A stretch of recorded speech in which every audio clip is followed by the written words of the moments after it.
Olá, pessoal! Muito feliz em estar aqui com mais um encontro da Palestrantes Brasil. Hoje trazendo um tema sensacional que é saúde mental corporativa. Mas antes, deixa eu fazer um convite para vocês. Agora em agosto e setembro nós teremos a quarta edição do evento Pílulas do Conhecimento. São 32 palestrantes, nós temos já 30 palestrantes fechados. Caso você queira participar como palestrante, é um evento online. Vão ser todas as quartas-feiras de agosto e setembro.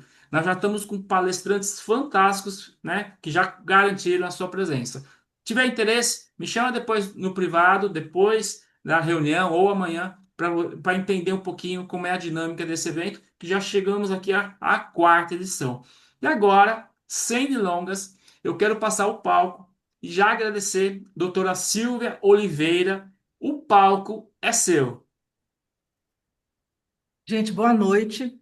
Eu que agradeço a oportunidade de estar conversando e conhecendo as pessoas da Palestrante do Brasil, né? Os outros palestrantes. Isso é uma grande oportunidade que a gente tem para trocar ideias, trocar conhecimento. Então, para mim, eu me sinto honrada de ter sido chamada a participar desse momento.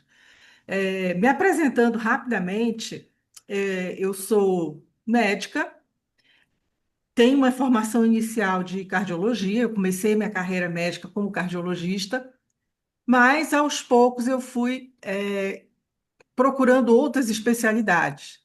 E uma das especialidades que veio logo em seguida foi a medicina do trabalho e a perícia médica. E isso fez eu aumentar muito o meu conhecimento geral, não só da medicina, mas de outras matérias, né? Vamos dizer assim. Porque o médico do trabalho, ele é multidisciplinar. Ele tem que entender um pouco de lei, ele tem que entender um pouco de engenharia, ele tem que entender um pouco de assistência social, de psicologia, enfim, a gente acaba se entrelaçando com esses profissionais que dão um aprendizado Não, muito grande para a pode gente, cancelar para mim, tá tudo. de um modo geral. Então, assim, a medicina do trabalho fez com que eu me aproximasse também da administração, fez com que eu estudasse um pouco sobre gestão, sobre processos de trabalho, que à medida que eu fui trabalhando nas empresas, eu fui conhecendo cada tipo de serviço, cada tipo de processo. E o médico do trabalho, ele precisa entender disso.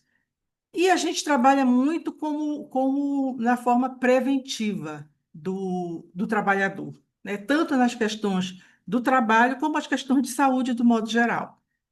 E esse meu contato com a medicina do trabalho fez com que eu estudasse um pouco mais e até ter me levado a estudar psiquiatria. Também fiz uma pós-graduação de psiquiatria e outros cursos que eu entendi que fosse me ajudar nessa questão de saúde mental. E eu me voltei muito para a saúde mental no trabalho, uma saúde mental corporativa. E mesmo antes dessa moda, vamos dizer assim, da NR, eu sempre me preocupei muito com isso.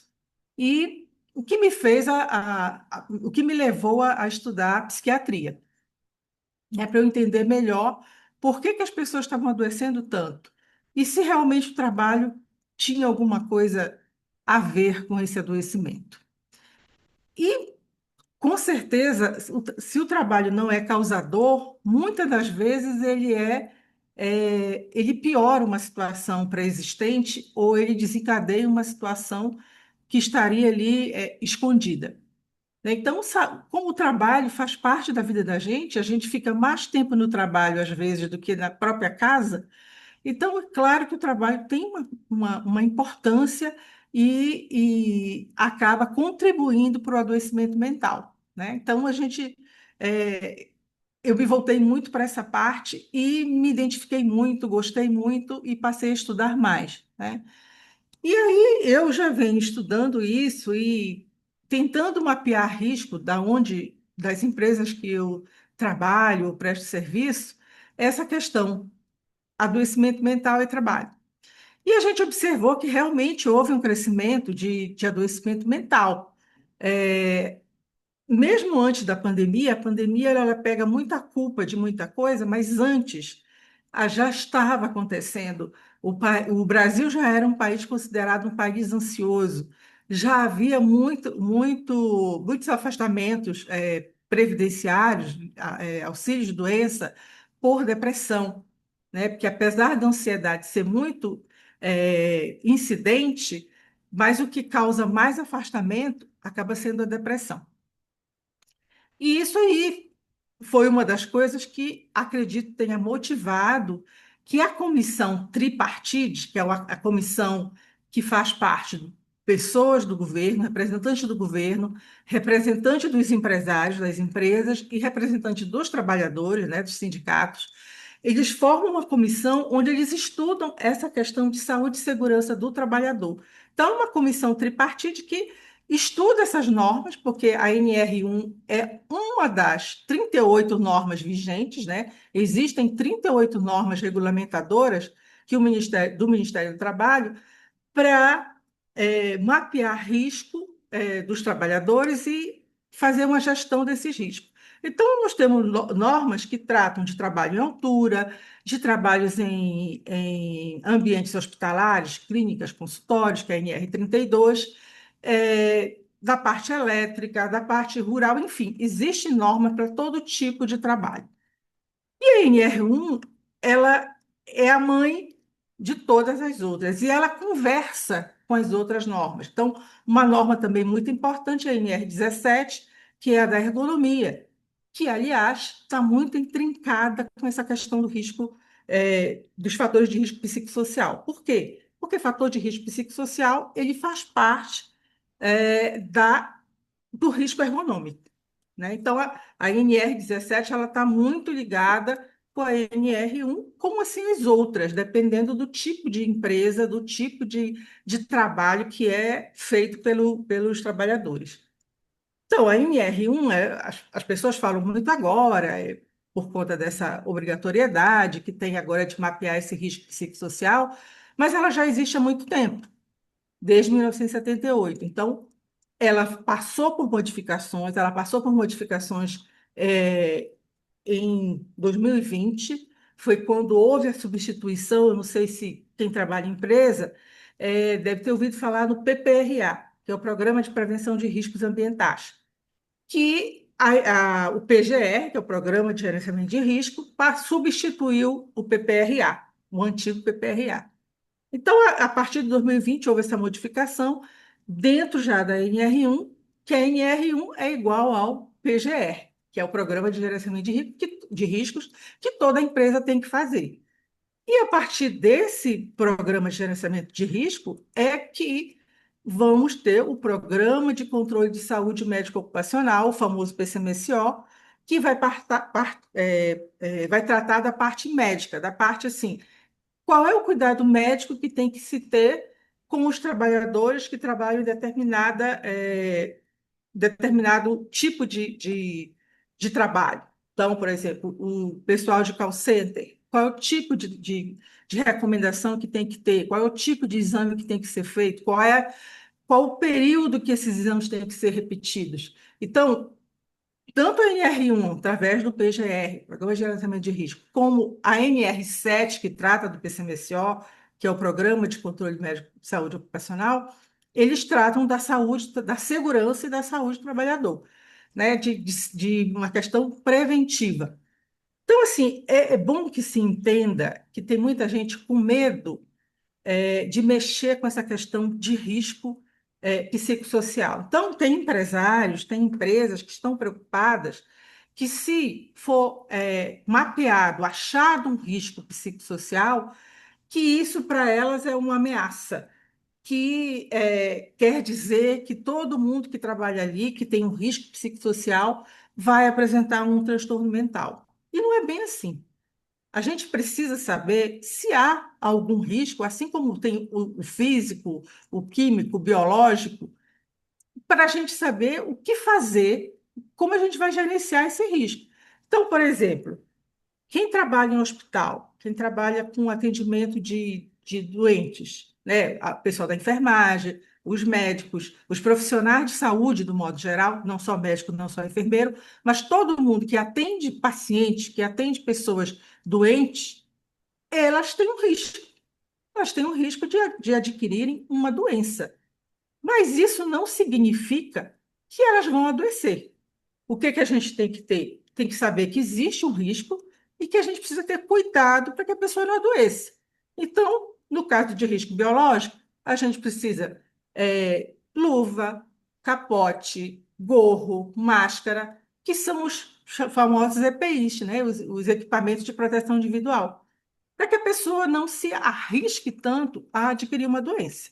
Porque se ela for trabalhar sem nenhum equipamento, sem nenhuma proteção, ela pode adquirir uma doença contagiosa.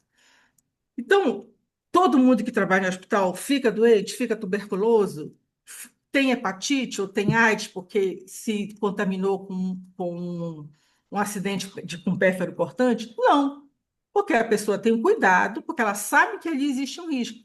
Então, ela precisa ter o cuidado, a empresa precisa fazer treinamento para que ela se proteja e use os equipamentos. Então, da mesma forma, o risco psicossocial, que existem vários fatores, a gente vai falar mais sobre isso daqui a pouco, a gente precisa saber como lidar com isso, como evitar isso. O que a empresa precisa fazer para que a pessoa não se exponha tanto a determinados riscos psicossociais, né? O que pode levar a um transtorno mental. Então, não há que se preocupar se eu identificar numa empresa que existe um risco psicossocial. A preocupação tem que ser em fazer com que aquele risco seja mitigado, diminua aquela condição que possa propiciar uma ansiedade, um burnout, enfim, aquelas doenças que possam estar havendo com aquela situação do trabalho, ou dos processos de trabalho, enfim. A gente vai falar mais sobre isso. Então, é, o tema da palestra é saúde mental comparativa, muito além da NR1. Porque, assim, hoje a preocupação é por conta da determinação legal, do medo de ser multado, é, aquela preocupação em atender uma legislação.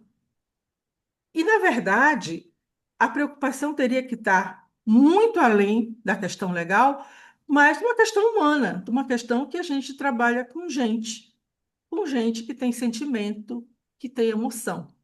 Então, essa que deve ser e deveria ser, desde sempre, a preocupação, né? Lógico que agora, até por conta de tudo isso que eu falei, o aumento, a incidência de afastamentos, né?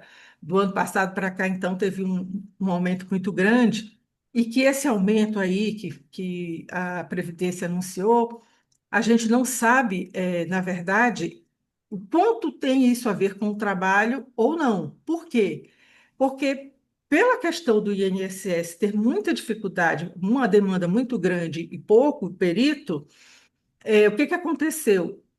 Muitas, as primeiras licenças, os primeiros benefícios, o auxílio-doença, o primeiro, né, o AX1, que a gente chama, ele é muitas vezes feito de uma forma administrativa. Basta a pessoa entrar com um atestado, que tenha um CID e que tenha até um número X de dias de afastamento, que aquele benefício vai ser concedido.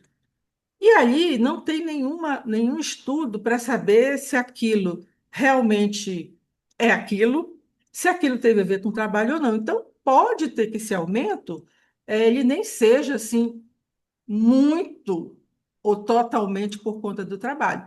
Mas, como eu falei, como o trabalho pode ser não só o causador, mas ele pode piorar uma situação predisponente, então eu acho que houve essa preocupação de tentar mapear esse risco e tentar diminuir, mitigar, para diminuir esses afastamentos, esse adoecimento mental, se tem a ver com trabalho ou não. Então, acredito que essa foi uma das preocupações principais do governo de implementar essa obrigatoriedade de mapeamento de risco psicossocial.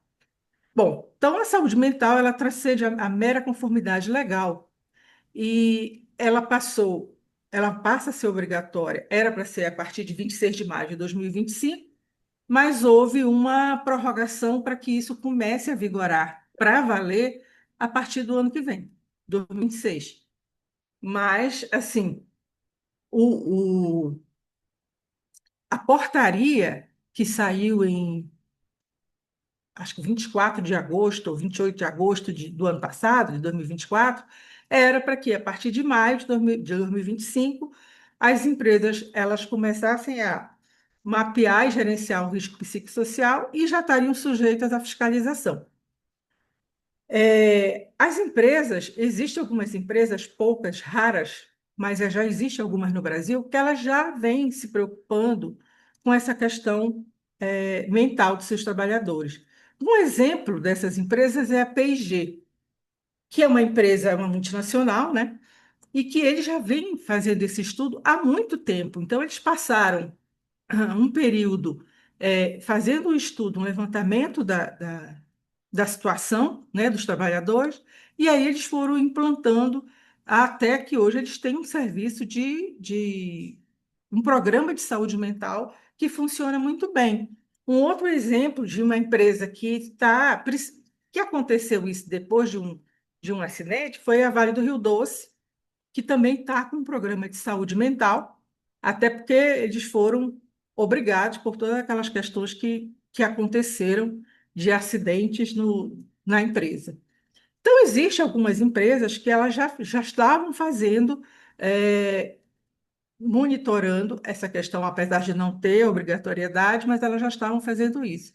E agora passou a ser geral. Então, essas empresas que têm essa preocupação, elas têm uma vantagem, em relação às outras, porque elas fidelizam o trabalhador, um trabalhador que trabalha numa empresa que se preocupa com a saúde dele e com a saúde mental, é claro que ele vai priorizar essa empresa, ele vai, ser fiel, ele não vai procurar outro lugar para ele trabalhar se ele está bem e que é uma empresa que está preocupada com o bem-estar dele.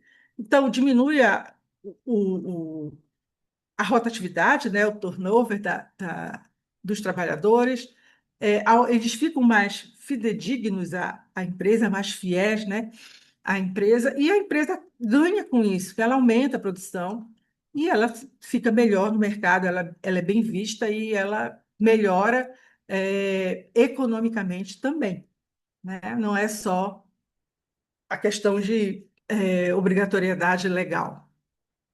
Então, como eu falei, a partir de 28 de agosto, a NR1 passa a incluir os riscos psicossociais e gerenciar esses riscos torna-se obrigatório, que agora só vai ser obrigatório mesmo a partir do ano que vem.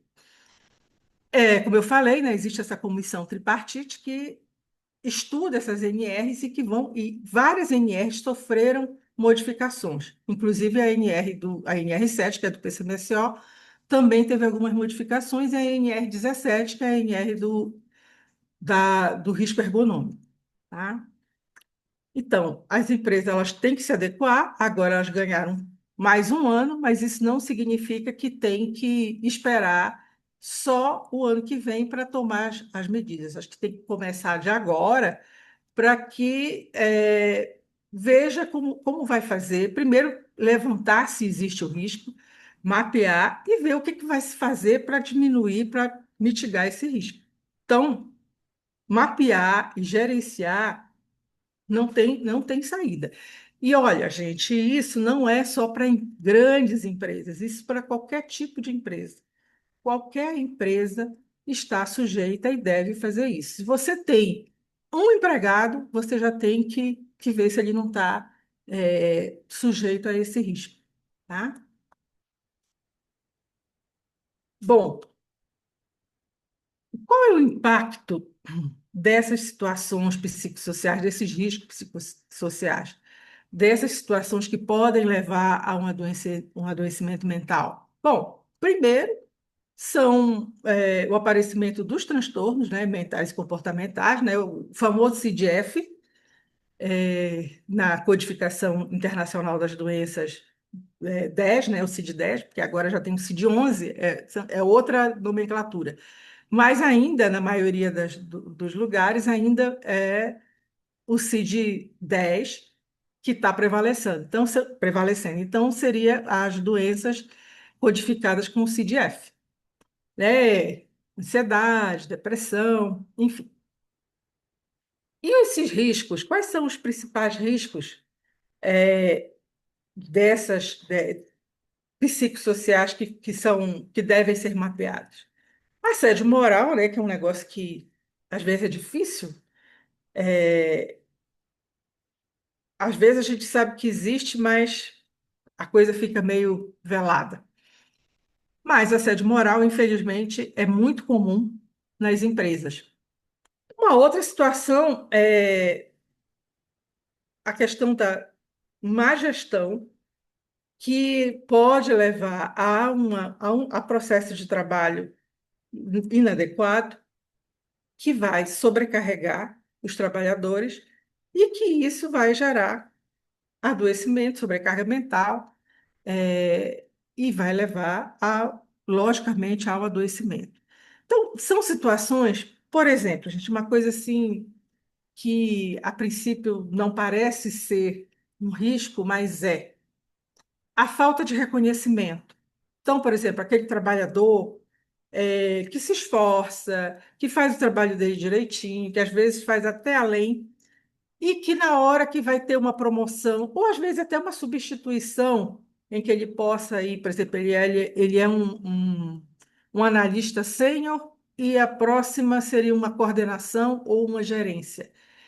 E aí o coordenador, o gerente sai de férias, e ao invés dele ir substituir e ganhar um pouco mais, pelo menos naquele período, vem outra pessoa de fora, né? Ou às vezes até a questão da promoção, ele não é reconhecido.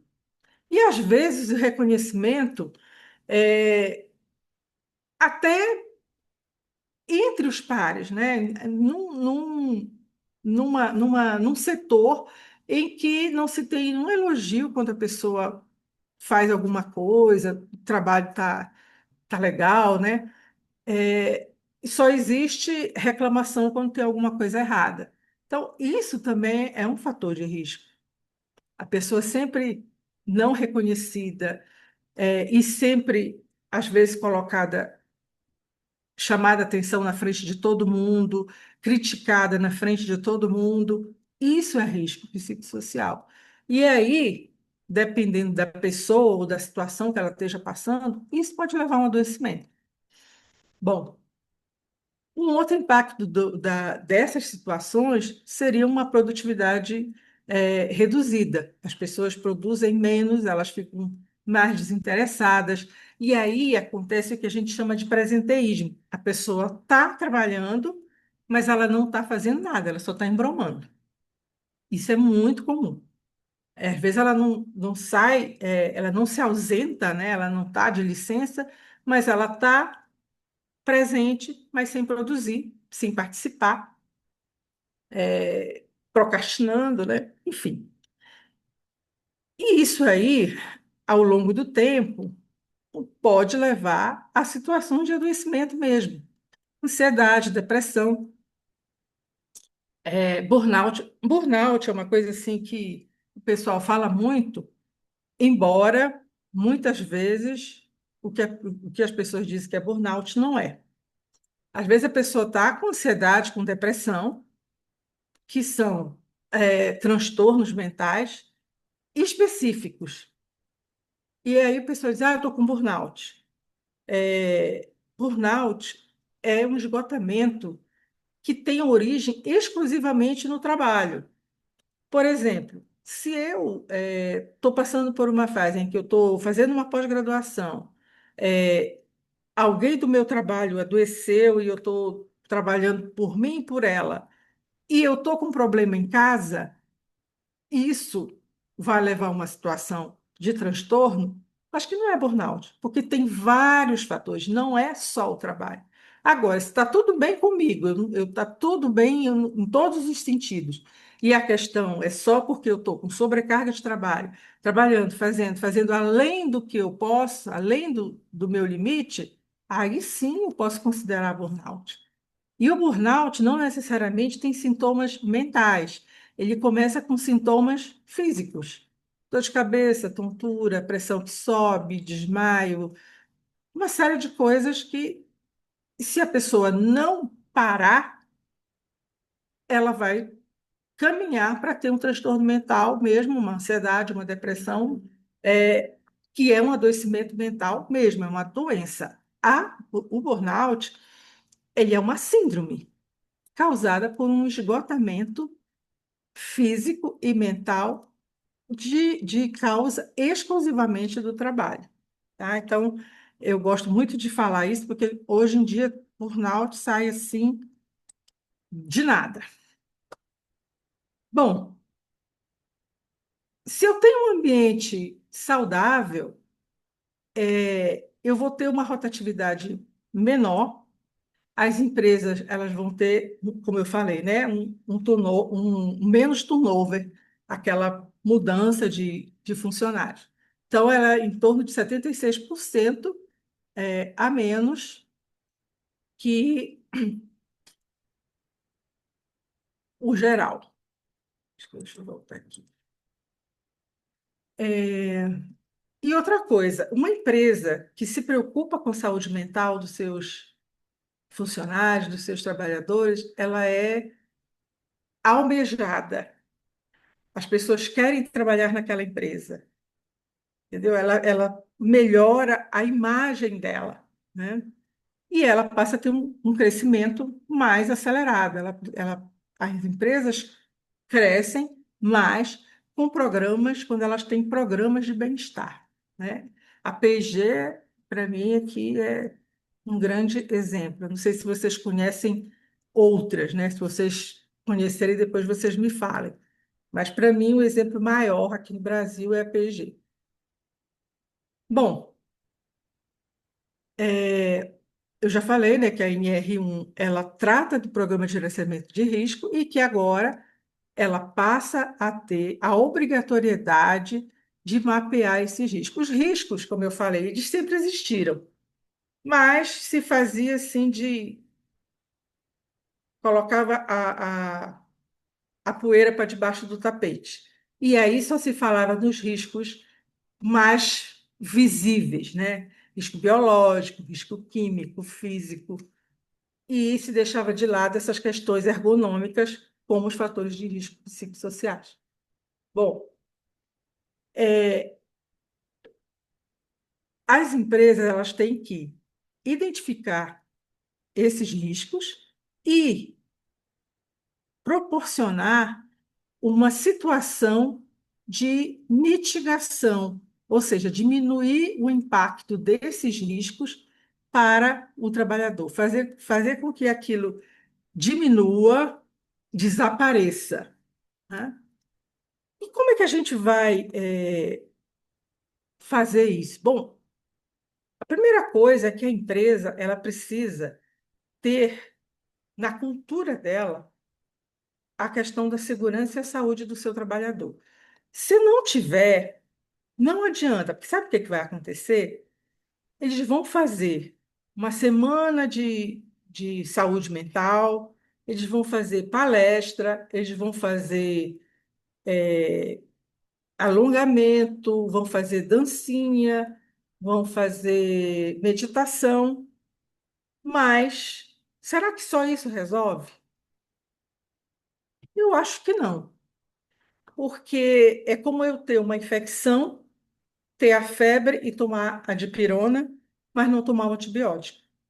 Então, primeiro, eu preciso ter uma política para mudança dessa cultura. Realmente haver uma preocupação, de fato, com a saúde, com a segurança dos seus trabalhadores. E ver o que está causando. Assim como, por exemplo, um ruído pode causar um ambiente com muito ruído, acima dos limites, pode causar a surdez e eu vou ter que tomar medidas para diminuir aquilo. Se eu sinto que tem uma situação de assédio, se eu sinto que tem um processo de trabalho errado que está sobrecarregando mentalmente meu trabalhador, eu tenho que agir naquilo. Porque não adianta eu fazer palestra, liberar para fazer meditação, se aquele fator continuar. Não vai adiantar nada, tá? É que o doutor Fernando aqui, o lá da PGE, fala que é o ofurô corporativo, que é aquela coisa só para dizer que faz, mas na realidade não está indo na causa do adoecimento, na causa do problema em si, né? Então, a empresa ela tem que ter políticas preventivas e tem que ser na raiz do problema, certo? E como é que a gente vai fazer isso? Bom, a primeira coisa, a autogestão, ela tem que querer isso. Ela tem que tomar a atitude de dizer, na minha empresa, a gente vai ter que fazer tudo para que elimine os fatores de risco psicossociais. Então, a primeira coisa é treinar gestor. A primeira coisa é que eu tenho que saber se os gestores são preparados para não ser assediadores, são preparados para ver se os processos são adequados, se a organização do trabalho está ok, para que, a partir daí, a gente comece a trabalhar a raiz do problema.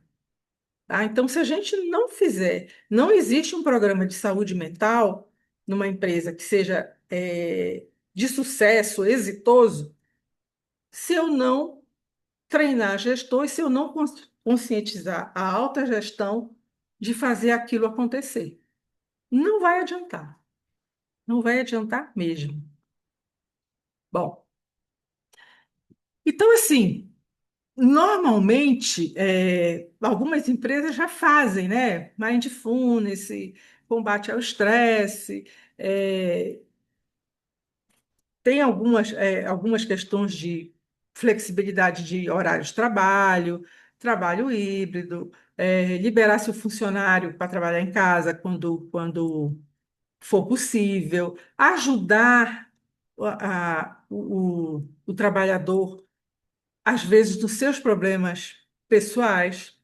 Então, o gestor ele tem que ser não um gestor só das questões dos processos de trabalho, mas ele tem que ser um gestor de pessoas, tem que entender um pouco de gente e ter a sensibilidade de saber que seu colaborador, quando seu colaborador está bem e por quê, o que está acontecendo, se ele diminui a produtividade, normalmente ele não era assim, o que está acontecendo, será que é por causa do trabalho, será que ele está com problema?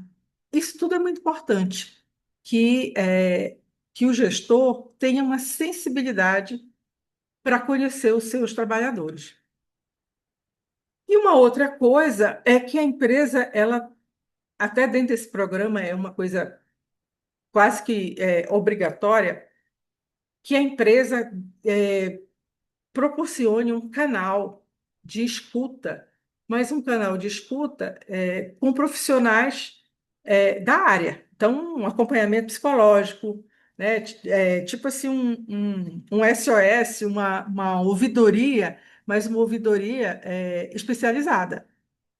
Então, assim, se a minha empresa me proporciona um canal em que, se eu não estiver bem, eu possa ligar e conversar com uma psicóloga, ótimo, porque às vezes aquela conversa inicial vai fazer com que o psicólogo identifique se aquilo é uma questão momentânea, que não precise de ir mais além, se aquilo precisa de um médico, se o problema é mais físico do que psíquico, se ele precisa do psiquiatra, ou se ele precisa de algumas sessões de terapia, sem precisar do médico inicialmente, enfim.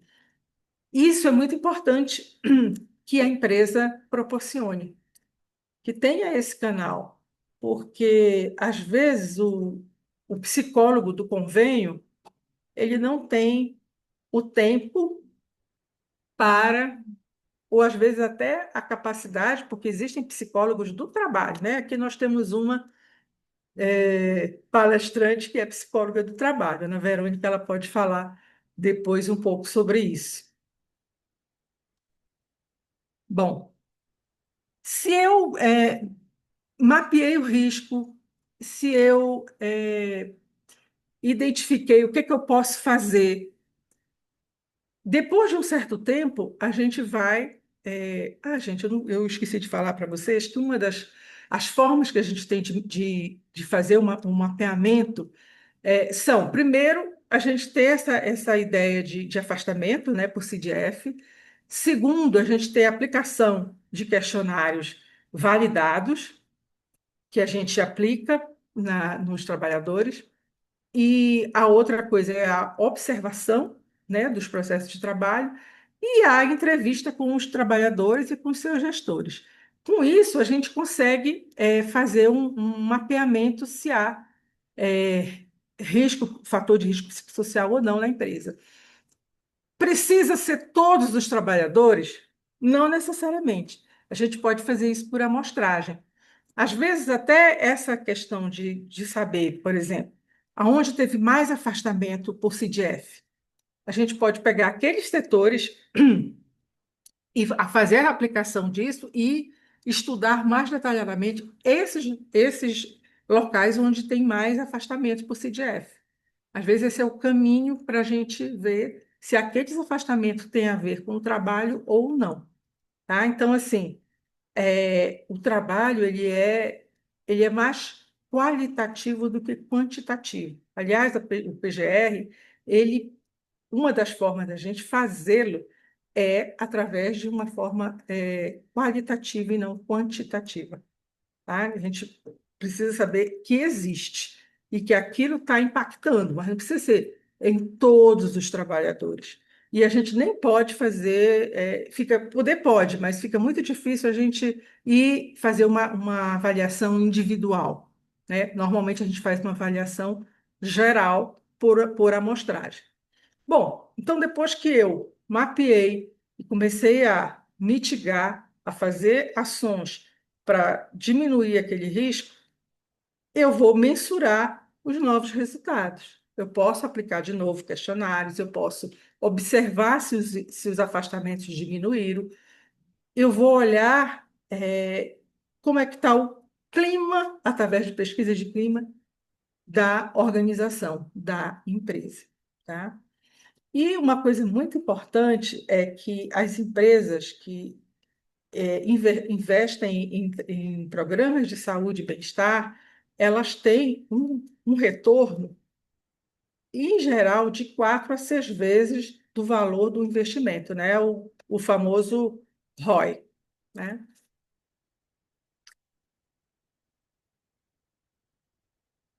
Bom, assim, já caminhando para o final, aí eu queria colocar o seguinte: a grande sacada das empresas é transformar a obrigação legal em uma vantagem competitiva. Como eu falei, as empresas que investem nos seus trabalhadores, na saúde e na segurança do trabalhador, elas têm um retorno.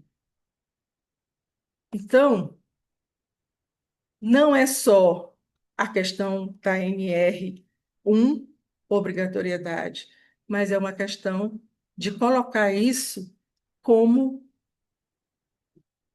lei, mas uma lei moral da empresa.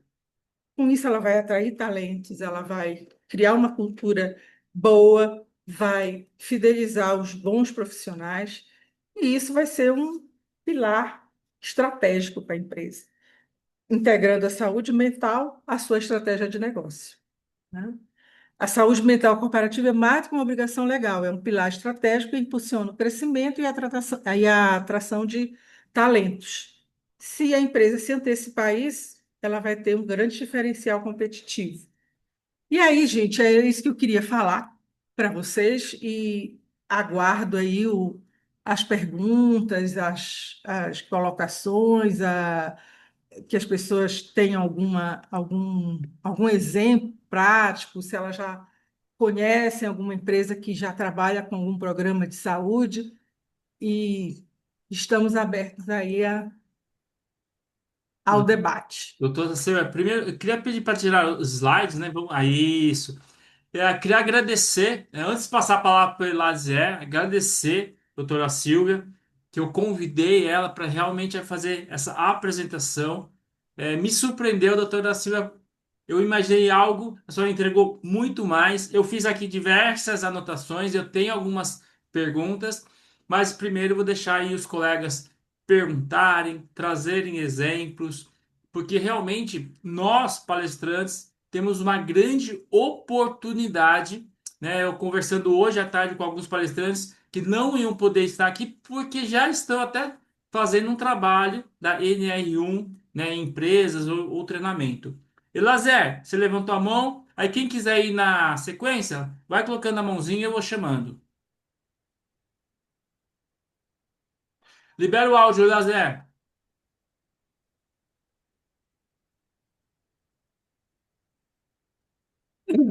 Foi. Seguinte, obrigado. Doutora, é o seguinte, a senhora acha que depois da pandemia, esse problema aumentou ou nós estamos conseguindo reduzir? Como é que a senhora, que clima que nós estamos hoje, depois da pandemia, esse problema do uso metal? A pandemia, ela agravou uma coisa que já vinha crescendo, mas com certeza agravou, porque o que aconteceu durante a pandemia foi uma situação de medo, é um medo generalizado. Então, as pessoas tinham medo, primeiro, de contrair a doença e de morrer, de passar a doença, no caso dos profissionais de saúde, de passar a doença para as pessoas da família. Outro medo, com aquela questão de fecha tudo, para tudo, o medo de perder o emprego.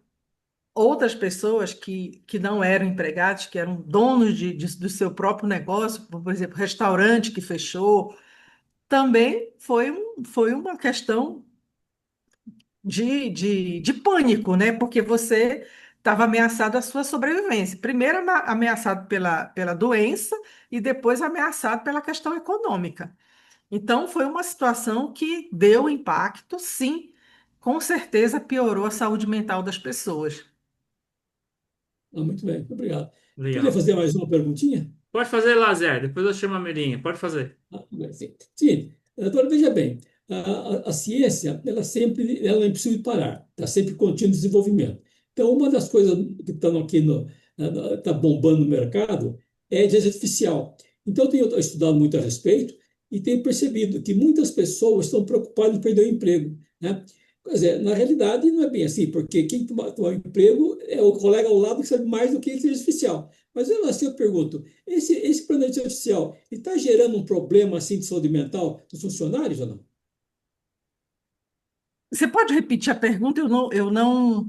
Não viu? Seguinte, eu digo que a ciência ela não para, ela continua, vai em frente, certo? Então, muitas vezes, a ciência passa a ser uma preocupação em vez de ser uma coisa boa para as pessoas. Um caso típico atualmente, que está bombando muito, é o uso da IA, inteligência artificial. Então, muitas pessoas estão preocupadas em perder o emprego, apesar que eu acredito que quem toma o emprego da pessoa não é inteligência artificial, é o colega ao lado, sabe mais do que inteligência artificial. Mas eu pergunto, a senhora está percebendo que está existindo alguma situação assim, que as pessoas na empresa estão preocupadas em perder emprego para a inteligência artificial e criando a saúde mental desse tipo? Sempre existe essa preocupação. Inclusive, isso é um dos fatores de risco psicossocial.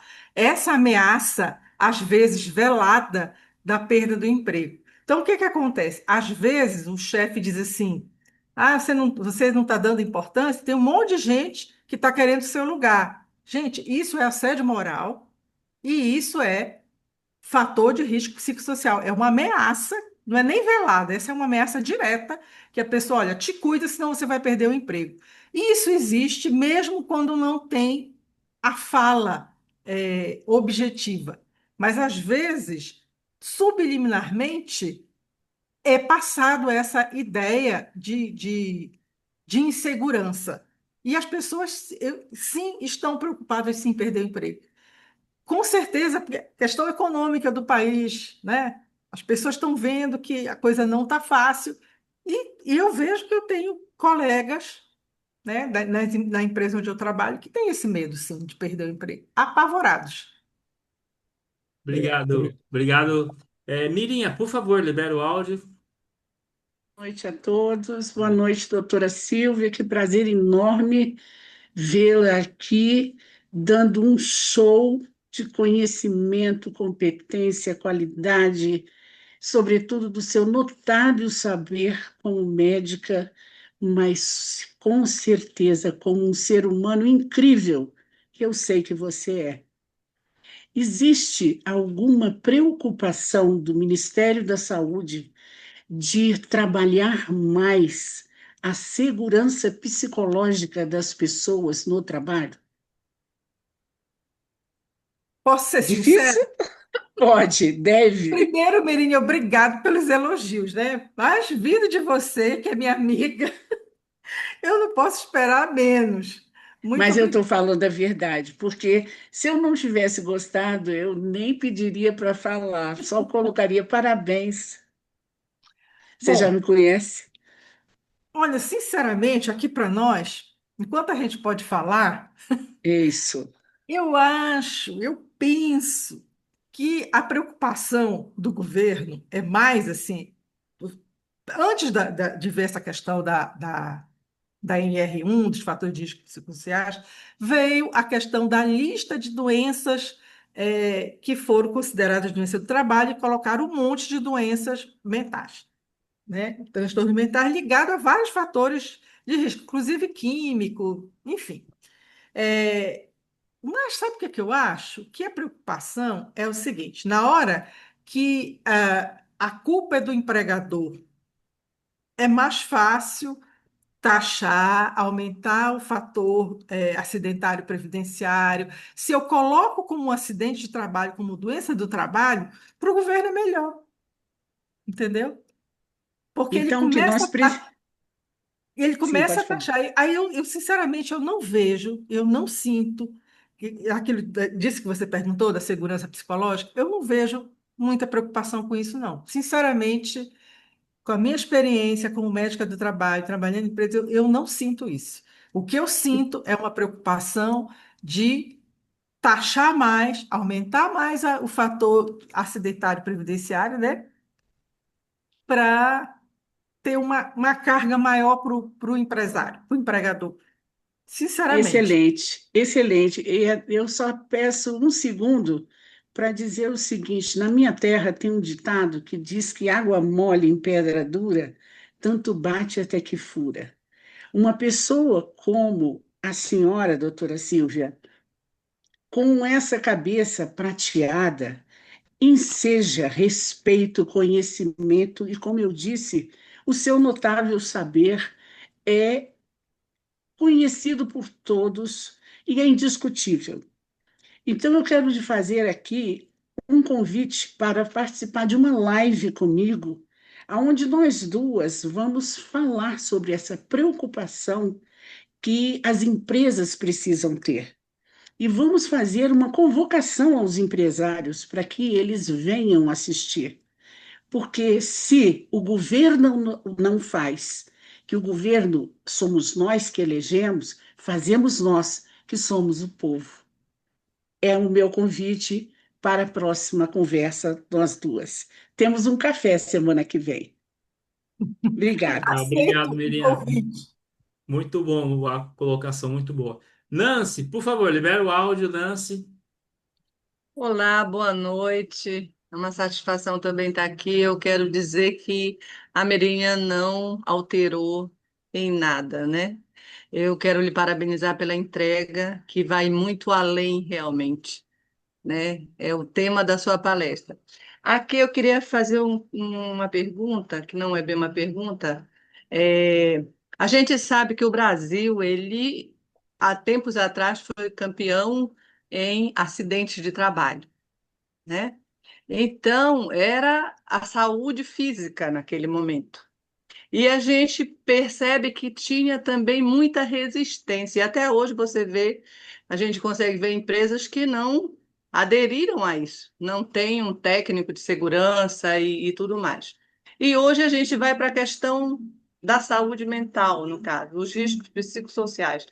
Então, essa resistência me parece ser maior ainda, porque eu trabalho com lideranças, trabalho em empresas e a gente sente que quando se fala disso, porque o próprio líder é um assediador. né? A doença já está instalada. E essa resistência dele. Então, eu acredito que quando a senhora fala que precisamos trabalhar diretamente com os gestores, e eu realmente eu acredito nisso, porque a primeira pessoa que tem que se conscientizar e mudar seria ele, né? Eu queria só ouvir a sua opinião a respeito disso. Não, com certeza, se não houver uma sensibilização dos gestores, nada vai para frente. É aquilo que eu falei, não adianta palestra, não adianta massagem, não adianta meditação, se a raiz do problema não sair. Entendeu? É como eu falei, é a dipirona que trata a febre, mas que faltou o antibiótico para tratar a infecção. E aí a pessoa fica sem febre um pouquinho, mas depois vai, até que chega a septicemia, né? Que é Uhum. a infecção generalizada. E as auditorias, elas também estão ali, né? Porque a resistência, então, não, o trabalho não é feito. Então, será que essa liderança só muda através das multas? Né? É um caso que a gente precisa pensar, né? Eu acho que falta muita, assim, educação, sabe? Tem muita gente que é assediador e não sabe o que é assédio. Ele acha que é normal ele ser grosso, ser bruto, tratar mal no grito. Não sei se tem jeito, né? Mas a gente tenta. É como a Nancy falou, né? A conscientização da liderança. E aí realmente precisa começar por ela. Ana Verônica, por favor, libera o áudio. Boa noite, pessoal. Vou pedir perdão por não abrir a câmera, porque eu estou muito gripada, estou com a aparência não muito agradável, inclusive estou até de afastado, fiz teste de Covid hoje. Eu peço desculpas até se eu tossir eventualmente. Mas eu não podia deixar de comentar. Doutora Silva, excelente palestra, excelente explanação, realmente muito clara, muito assim objetiva para quem, inclusive, não é da área compreender tudo o que você falou. Eu queria fazer uma pergunta que nós trabalhamos na área da saúde, fazendo saúde, né? Dentro da saúde ocupacional. E eu queria te perguntar como é que você se sente, porque eu acho que é importante também a gente ouvir o lado do profissional que trabalha com a criação dessas políticas para as empresas, né? Como é que você se sente muitas vezes em relação da sensibilização da liderança? Porque para mim é o maior desafio, né? É sensibilizar a alta liderança no caso de quem faz, inclusive, saúde, né? De caixa de assistência ou de hospital, a poder entender o tanto que é um prejuízo financeiro essa não a administração dos riscos psicossociais. Então, eu queria que você falasse como é que você se sente em relação a isso. Ana Verônica, é assim, é tão difícil, porque parece que alguns gestores não acreditam no que a gente está falando. Então, às vezes, a gente se sente jogando pérolas aos porcos, sabe? Porque você explica, você fundamenta, mas mesmo assim você vê que as pessoas parecem que não acreditam, né? A gente consegue um ou outro entender e sensibilizar? Consegue. Mas, infelizmente, alguns, e às vezes assim, os que estão no primeiro escalão são os mais difíceis de entender, entendeu? Eles acham que as coisas são como no tempo da Idade da Pedra, sabe? Não evoluíram nem um pouquinho. E, e é muito complicado que a gente vê certas coisas acontecerem e a gente não tem muito o que fazer. É, eu, Agora, a gente espera que com essa legislação eles aprendam pela dor, porque conscientização a gente já vem fazendo há muito tempo.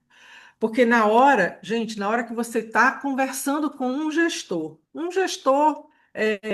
que está no nível de terceiro escalão, vamos dizer assim, e ele chora quando você vai questionar que ele está colocando em risco um trabalhador dele, um colaborador dele, porque está fazendo muita ligação, né? E passando do horário de 6 horas, ele está direto só fazendo ligação.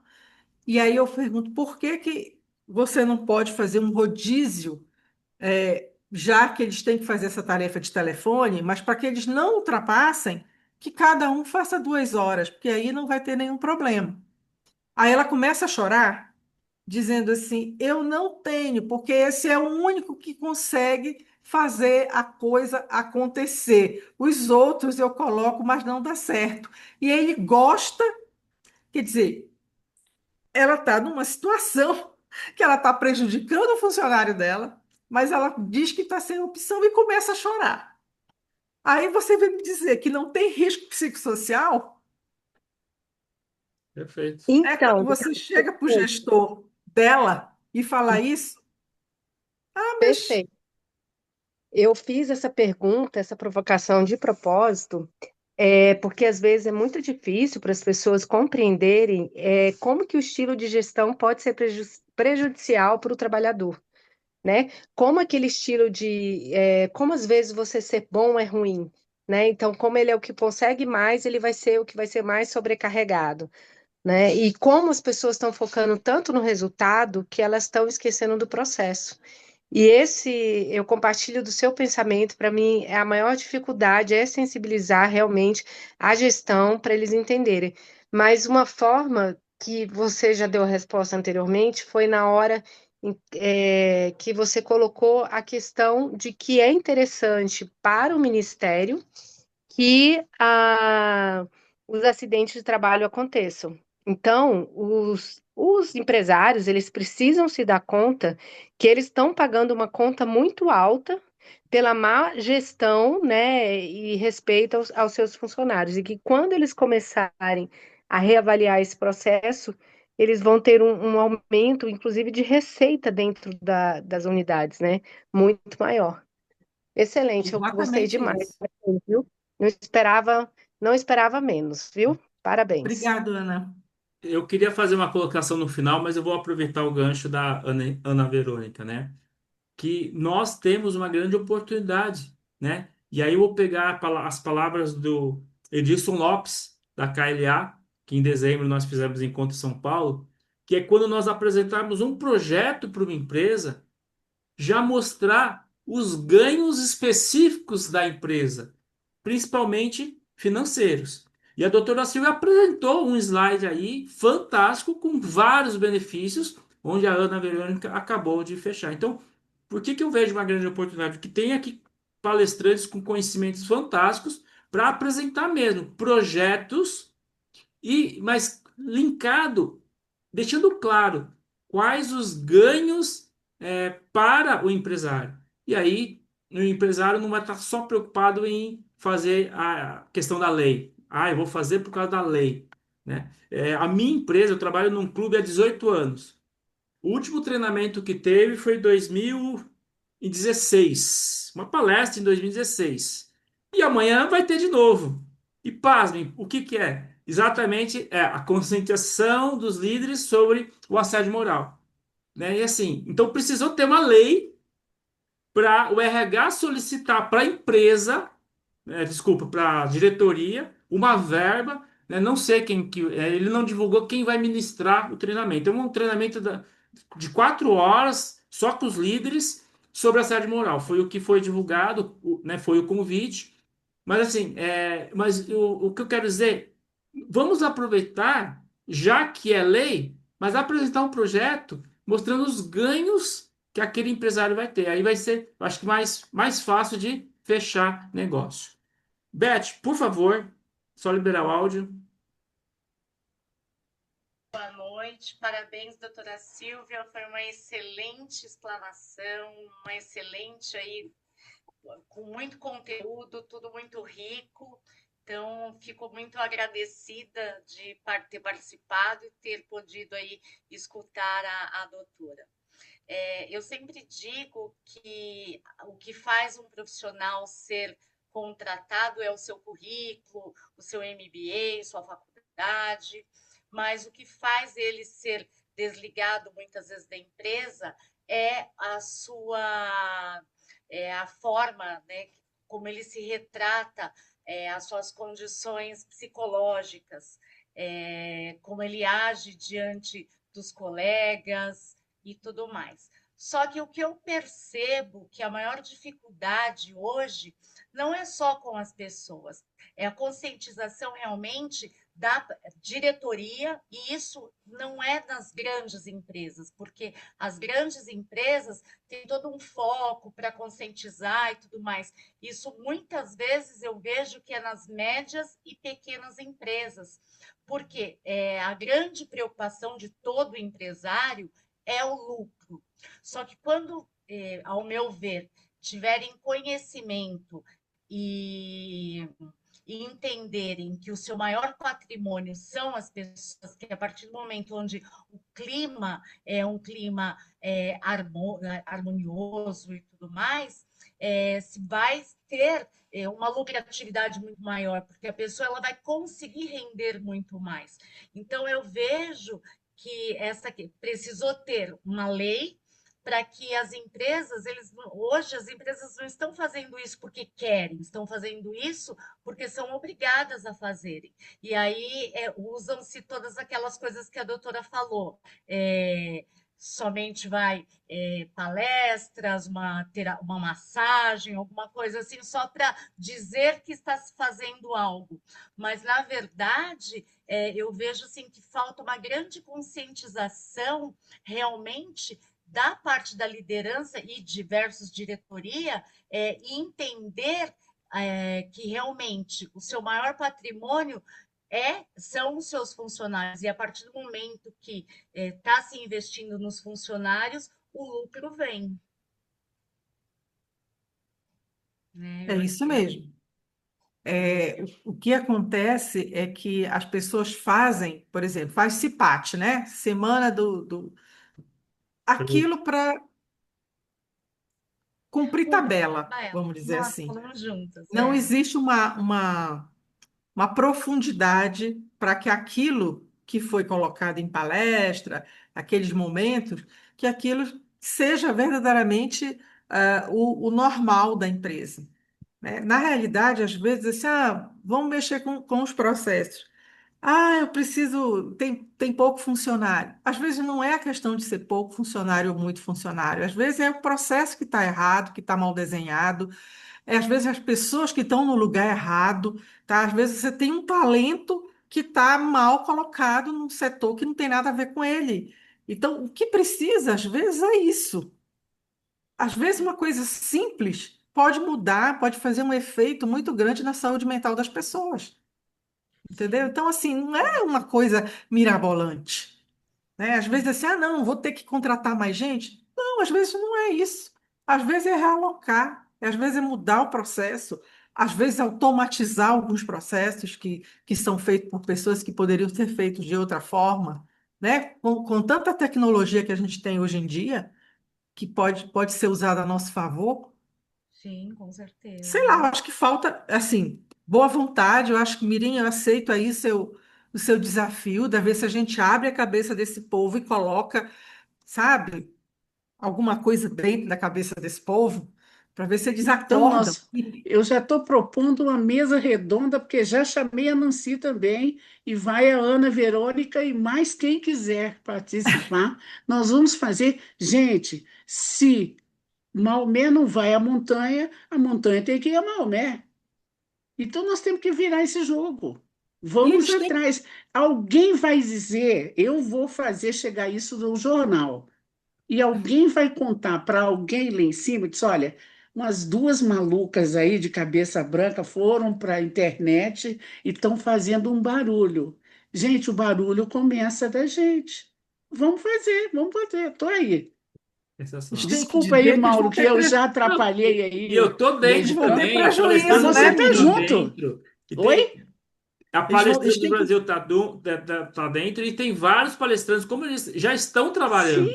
São profissionais que vão querer estar nesse movimento também. Beth, quer sim. concluir, Beth? Não. Tá sem som, Beth. Não, vamos ver. Oi, tá me Oi. ouvindo? Tá. Só perguntei se quer concluir ou tá tudo certo. Não, tudo certo. Tá Foi bom, só então. uma explanação mesmo. Passar a palavra, então, para o Fernando Tepassi. Por favor, Fernando. Boa noite, pessoal. Parabéns, doutora Silvia.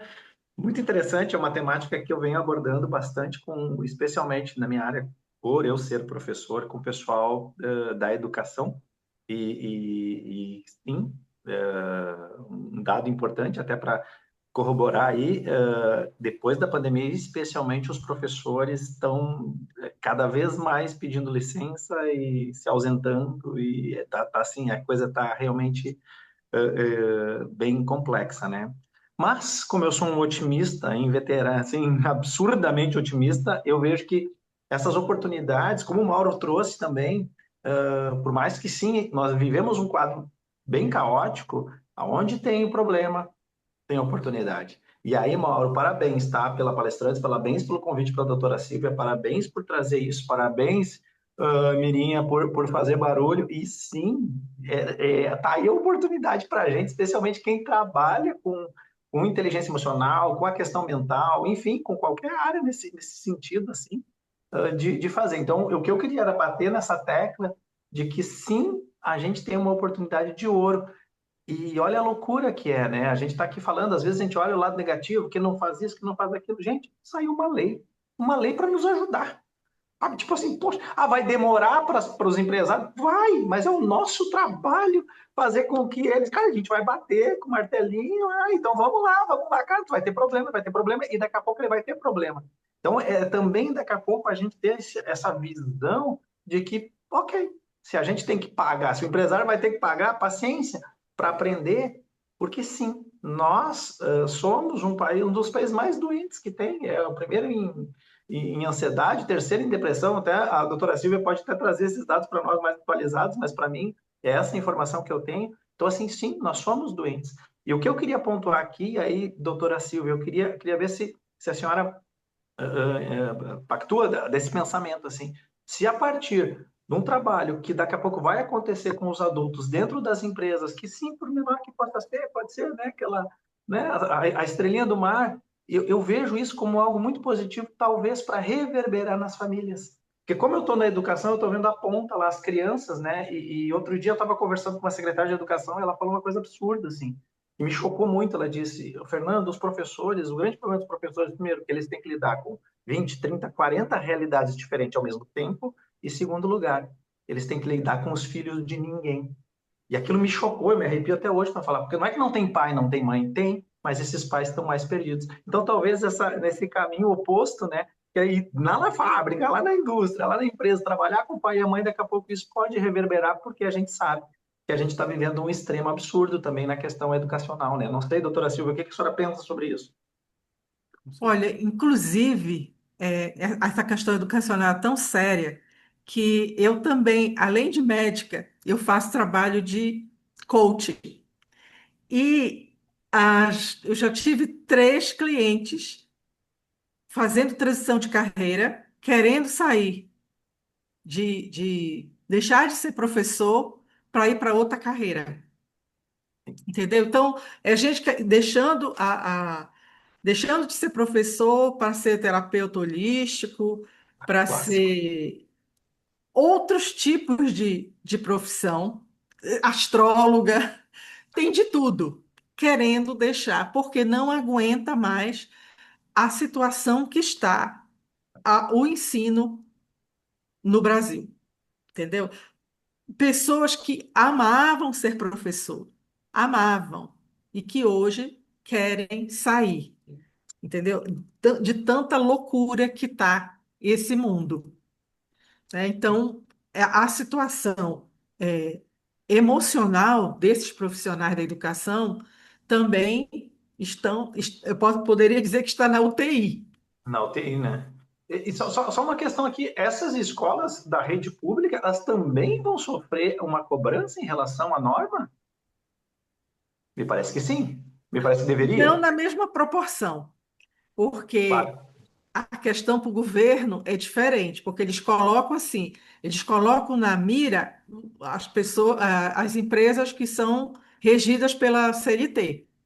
Os Uhum. funcionários públicos é diferente, entendeu? Entendi. Embora passem por situação igual ou pior. Ou pior. Muito bem. Deixa eu fazer dois comentários do que o Fernando passou, já passar a palavra para a Zé, que quer comentar também. O Fernando falou assim, uma coisa bem interessante, que é nos projetos que vocês forem fazer, talvez ser bem específico. Por exemplo, o Fernando montar um projeto para as escolas. Nós estamos com a Zenir, que não pôde estar aqui, que hoje está dando um treinamento para profissionais da área da saúde. Nós temos um palestrante no grupo que já há mais de 3 anos, ele dá de 2 a 3 palestras por semana falando de inteligência emocional, saúde pública para construtoras aqui de São Paulo. A agenda dele começa o ano já agenda cheia. E que ele foi um deputado federal aqui em São Paulo, né, trabalhando muito com drogas na época, quando ele era deputado federal. Então, de repente, aí vai aí achar o seu nicho para realmente, né? E aí quero dar o exemplo da minha filha adolescente, vai fazer 18 anos, e aí faz acho que uns 3 meses eu conversando, e aí a escola, como tá? O que aconteceu de novo? E ela contou um caso real, os adolescentes falando em aula, e aí a professora não conseguia fazer eles pararem. A professora surtou em aula, começou a chorar porque não conseguia dar aula, né? Adolescentes, tudo de 17 anos, sem querer estudar, é uma escola poder aquisitivo alto, porque é fácil passar de ano, então os alunos, né? Teve uma amiga dela que um dia apareceu lá com R$ 8.000, porque o pai é dono de cassino, aí tava com, eu acho que tinha saído do cassino, quer dizer, é fora de contexto mesmo, então foi muito bem colocado o Fernando, né? A doutora Silvia comentou que não é só, talvez, as empresas, é trabalhar a família também, as escolas, mostrando as oportunidades que nós temos. Elazer, você queria comentar? Depois eu passo para o Mauro. Veja bem, a, a educação se obtém em casa, conhecimento é na escola. O que está acontecendo hoje? Os pais estão passando para o professor, terceirizando também a educação. Esse é o grande problema. E muitas vezes, se o aluno reclama da professora, o pai vai na escola bater na professora. Como é que eu vou dar? Então, ele não, ele vai lá brigar com a professora e não educar o filho dele. E digo, mais um problema que eu sinto, é o seguinte, o que está acontecendo com as escolas aqui em São Paulo? Estão querendo militarizar as escolas também. Vai ser, o cara vai ter continência escola. Quer dizer, como é que pode militar aposentado dar aula para criança? Quer dizer, o negócio está complicado em termos de educação aqui. Realmente está muito sério. Legal, Elazer, obrigado, viu? Mauro, por favor. Obrigado, Mauro. Xará. Doutora Silvia, que entrega, hein? Que entrega. Parabéns, obrigado, gratidão. Que equipe aí, hein, Mauro Moraes? Incrível que está conosco hoje aí. É só agradecer, né? E é muito o que todos, a doutora Silvia e todos os colegas falaram, né? A questão lá em cima, né? Da autodireção. Tem exemplo da autodireção, por exemplo, a presidência compra a ideia, e quando ela começa a descer, já chega 90% no diretor, já chega 80% no gerente geral, já chega, vai baixando, e quando chega no gerente, no coordenador, já está lá nos 40%. E aí a descarga é muito grande em cima do time, né? Da equipe, muito assédio. Então, eu pergunto para a doutora Silva, o que realmente fazer? É, continuar investindo em treinamento, em algum momento substituição desses gestores, porque muitas vezes tem a reunião, às vezes a reunião não é nem sala fechada, sala aberta, e o gestor chega e cobra resultado e entrega daqui a pouco na minha mesa, e numa pressão muito grande, e depois ainda coloca que é um facilitador, aí eu digo, meu Deus, isso é um desesperador e não um facilitador. A gente que já vem também da gestão e liderança há muitos anos. E aí queria ver, a opinião da doutora Silvia, né? O que realmente fazer para ajustar isso, né? Não só ficar na presidência, comprar ideia e começar, na medida que vai descendo de nível, vai chegando já na coordenação, lá, gerente coordenador, o negócio está se perdendo já. Que fazer? Até tem um exemplo de um abraço, a empresa que eu trabalho hoje está tendo uma campanha. Eu gosto muito do abraço, do calor humano, né? E eu costumo chegar na empresa, cumprimentar todo mundo, vou lá, abraço um pouco. E tem uns que não gostam muito de abraço, né? Coloca a mão assim, você vai abraçar, o cara já coloca a mão na frente, né? E a própria alta direção, a presidência da empresa, colocou uma campanha agora que está saindo nas mídias sociais, já saiu a primeira, são 4, e vai sair mais 3 daquela coisa do olhar, né? Você olhar no olho da pessoa e conversar com ela olhando no olho e também realmente o abraço. Aí eu tenho até questionado lá dentro. Eu falei, ó, eu falo tanto para vocês do olho no olho, do abraço, e vocês não levam em consideração. Agora, como veio da presidência, aí estão começando a aderir, né? Mas eu vejo muito assédio, né? E as pessoas, como a doutora Silvia colocou, tem muitas delas com medo de ser desligada e tal. Mas o que fazer, doutora? O que fazer para ajudar, né, essa turma aí a vestir a camisa, né, e fazer um trabalho realmente de gestão e liderança, né, e não de assédio? Ó, se você consegue convencer o presidente, a, a alta gestão, já é um meio caminho andado, porque aí você conta com o prestígio de quem realmente dá a martelada, né, final. Agora, creio que você tem que treinar os gestores abaixo, mas alguns vão ter que ser desligados mesmo. A gente É, observa muito transtornos de personalidade sim, em gestores. É muito frequente. Assim como é frequente em determinadas profissões, né? Que são mais chegadas a ter pessoas com transtornos de personalidade. E o transtorno de personalidade, gente, é muito mais sério do que um transtorno mental. Porque transtorno de personalidade não tem cura. Entendeu? Teria cura se a pessoa se conscientizasse e fizesse terapia. Mas como ele acha que ele é o dono da verdade e ele sabe mais do que todo mundo, ele nunca vai fazer terapia porque ele vai achar que o terapeuta, que o psicólogo é um idiota e que ele sabe mais e que está tudo bem, só ele que sabe, ele é o dono da razão. Então, existem muito nas grandes corporações pessoas com transtorno de personalidade. E transtorno de personalidade é difícil. Ele vai ser assediador, ele vai ser sim. um caos para a empresa e para as pessoas, entendeu? É uma coisa séria. Então, alguns não tem jeito. Tem pessoas que têm como se educar, tem como, sabe, entrar no eixo, mas outros não. É. Infelizmente, é um negócio assim difícil, porque você sabe que dependendo da empresa, se for uma empresa política, é difícil mexer com isso. Quer completar, Lazar? Não, não, não. Eu dou um alô pro Luiz Barreto. Barreto, Ah, eu convidei legal. ele para vir aqui, para ele Obrigado, ver. viu, doutora Silvia? Obrigado, Mauro, pela resposta. Vamos passar para o próximo aqui, ó. Luiz Barreta. Luiz Aparecido Barreta. Libera o áudio, Barreta. Faz a pergunta, comentário. Eu acho que o Barreta. Barreta, você consegue liberar o áudio? Que levantou a mão. Enquanto o Barreta não consegue, queria verificar, estamos já terminando, faltam aí alguns minutos para a gente terminar o nosso encontro, ver se mais alguém tem alguma pergunta, alguma colocação.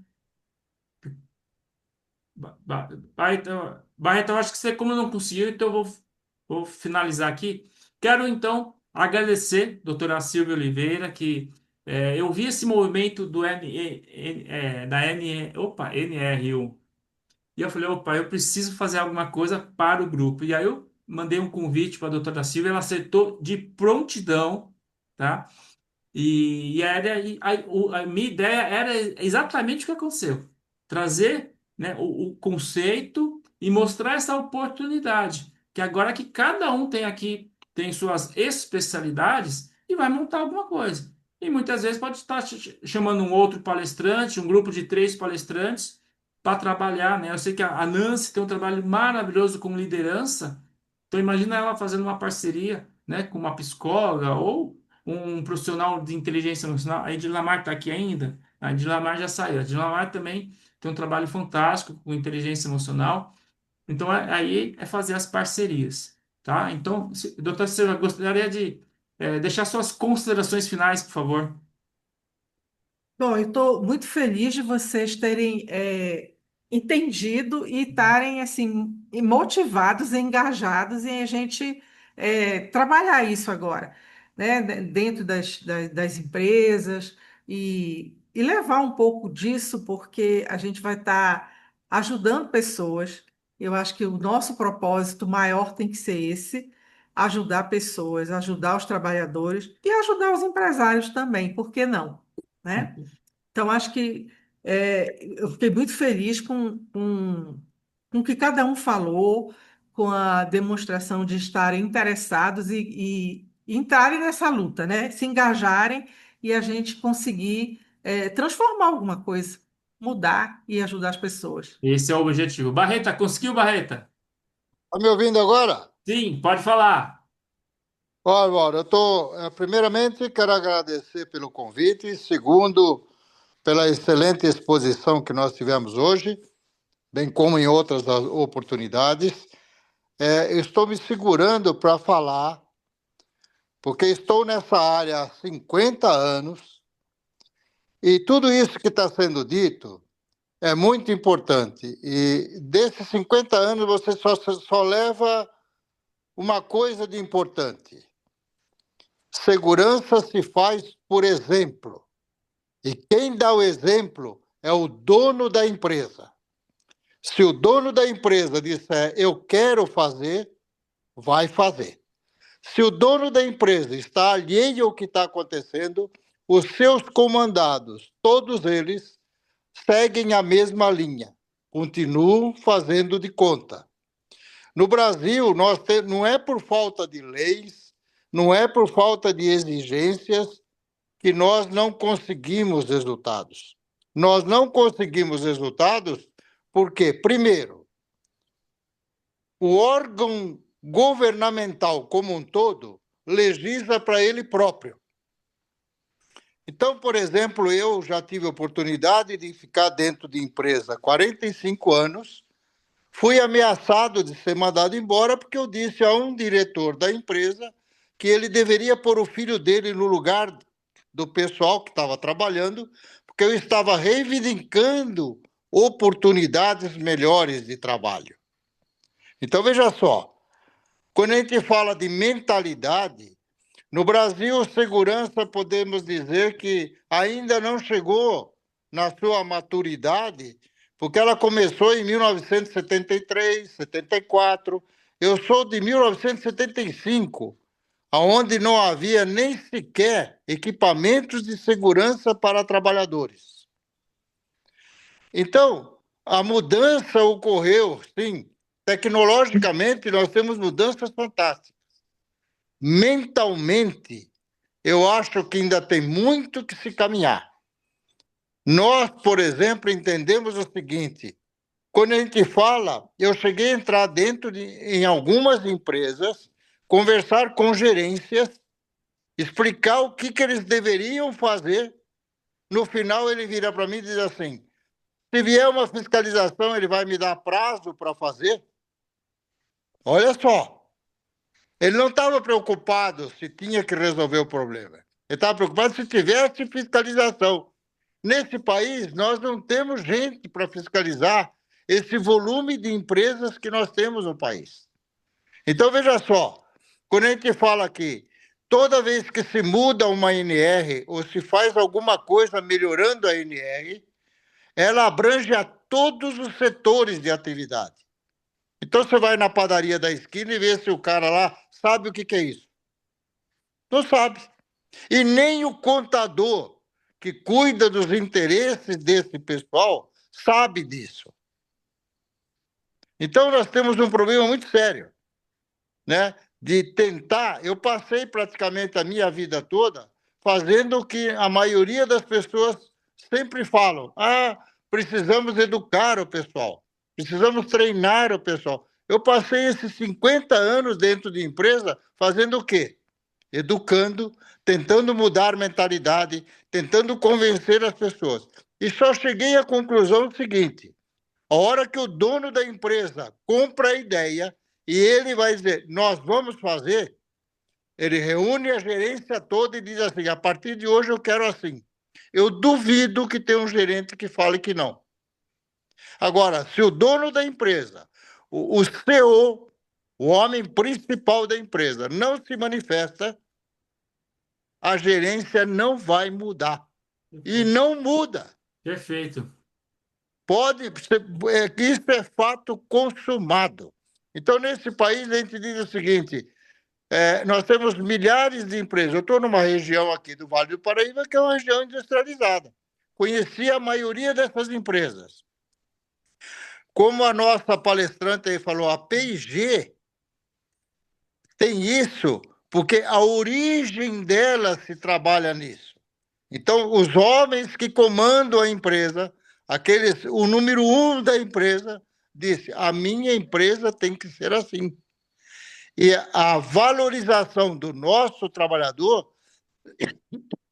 independe se tem lei ou não tem lei. Agora, nós estamos no país onde a grande maioria das empresas brasileiras está preocupada com a fiscalização. Será que se a fiscalização vier amanhã, ela me dá prazo para resolver isso? Perfeito. Eu cheguei a declinar de um trabalho dentro de uma empresa, porque depois de mostrar tudo isso, o cara vira para mim, não, se a fiscalização vier aqui, ela vai me dar prazo, então eu te chamo. Bom, aí você não me chame. Não me chame porque eu não estou aqui para apagar fogo. Perfeito, Luiz. Entendeu? Todo mundo fez assim com a sua colocação, que é verdade, né? Se o dono não quiser, nada Não, vai acontecer. Isso, né? nada vai acontecer. Mas vai a orientação, então, daqueles projetos que eu falei. Cada um vai montar os projetos, tem que tentar o quê? Chegar numa reunião presencial lá no dono, de quem realmente vai tomar a decisão. Né? Agradeço, já tem 1 hora e meia de encontro, né? Agradeço aí a participação de todos. Eu só vou tomar a liberdade, a Zeni entrou agora. Zeni, a Mirinha convidou a doutora Silvia para fazer uma live para divulgar mais toda essa ação. Já estou convidando aqui, a Palestrando Brasil vai apoiar. E vocês, Nós vamos fazer uma mesa uma redonda. mesa redonda, Eu né? acho que no YouTube, porque cabe um monte de gente falando e a gente chama o povo. O negócio é, como alguém disse que eu vou fazer barulho. Não, nós vamos fazer, botar fogo no parquinho. Legal. Zeni, a gente já ia terminar. Eu vou passar só. Eu vou te dar 1 minuto, Zeni. Resume o que você está fazendo, que você comentou que já está trabalhando, né? NR1. O que eu entendi é dando treinamento para profissionais da área da saúde. Mas se eu errei, explica para gente. 1 minutinho.